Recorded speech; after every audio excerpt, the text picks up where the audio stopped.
Die Here is so goed. So ek lê in die bed in die hotel en ek dink, ja, ek wonder wanneer gaan ek my hondjies kry en okay, dis nou môre, so ek moet nou rustig raak. Op 'n stadium vandag het ons gedink die honde het agtergebly in Zurich en hulle het nie die vlug gemaak tot by JFK nie en toe laat weet hulle my op e-mail, moenie worry nie, die honde het in JFK aangekom en dis nou 9 uur.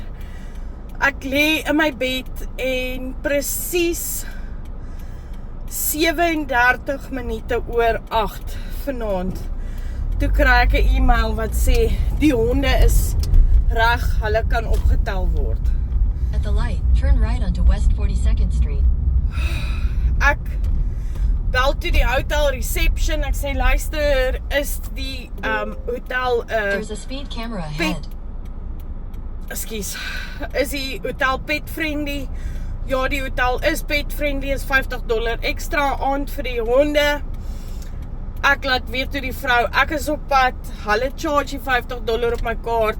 Ek soos letterlik speed walk om my kar by die car garage te kry, want soos julle nou gesien het, jy park hellen kan ver van jou hotel af. Dis highly unlikely dat jy 'n plek in New York Central gaan kry wat parking het. Ek dink toe, okay, ek speedwalk, kom tot by die garage, wragties, my kar staan voor. Nie moeilik om hom uit te kry nie, ja, ek scan die QR code, die ou gaan haal my kar, boom, ek is op pad lughawe toe om my kinders te gaan haal, 9 uur in die aand, hulle maak 10 uur The toe. next light, turn right. Ek sal julle 'n video post wanneer ek daar is.